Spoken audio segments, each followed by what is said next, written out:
Hello, this video will assist students in using APA's Thesaurus of Psychological Index terms in PsycInfo and PsycArticles.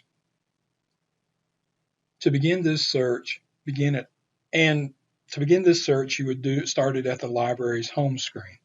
And if you're not here, you can click on Quick Links, go to Library, and then you can click on Resources, Databases, and then just go under Psychology and Counseling, and you will see APA PsycArticles.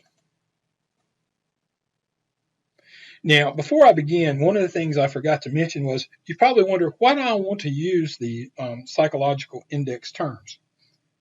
Mainly because it will allow you to search and focus in on your results faster than doing a basic keyword search. These index terms are part of what we call controlled vocabulary, meaning very few people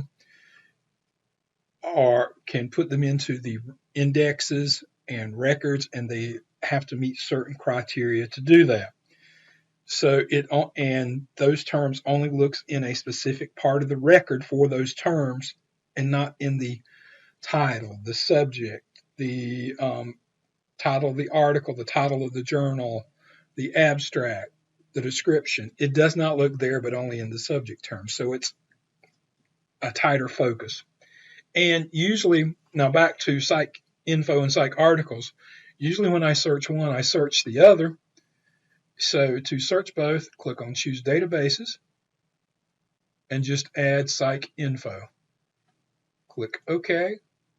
And you'll notice my subject terms now says subject, and where it said subject psychological index terms, it now says subjects. But if you hover over it and hit the pull down menu, well, you'll get APA Thesaurus of Psychological Index Terms.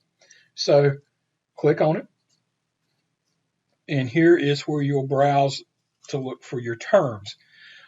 Let's say I know my topic, I want to do something with bullying, and I can simply type in bullying and click on Browse.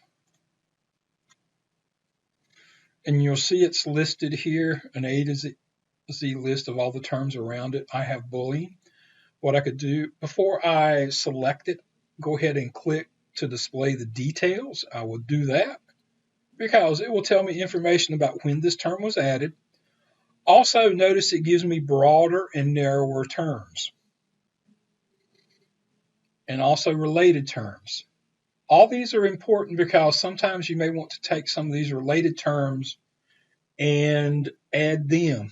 Now, to add terms, you can explode it, which means if you click here to explode it, it would also look for this narrower term, cyberbullying.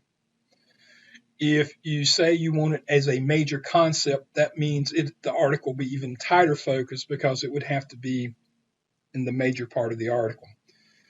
So let's say I look down through this term and say, I want to do something on bullying, so I'm going to click here.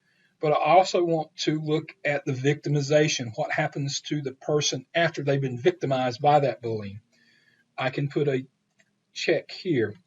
Now, because of the search I'm doing, notice it when I select my terms, it's automatically defaulting to an or search. So it's going to look for one term or the other.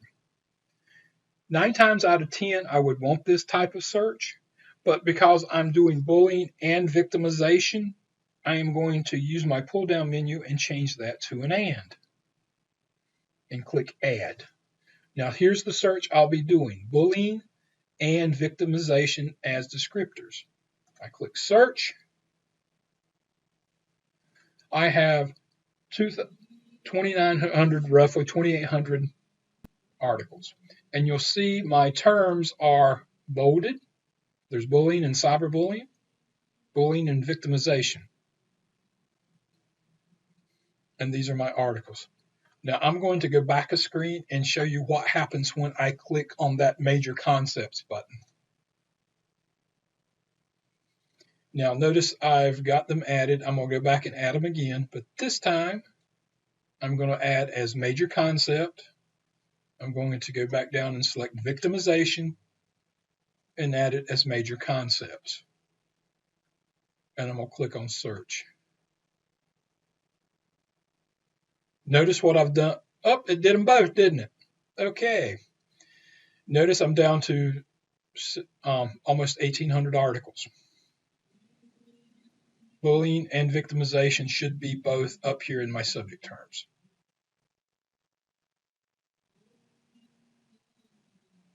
And if I need only peer-reviewed articles, I can do that. Here, academic journals. If I'm looking at a certain age group, I can use this facet, or gender.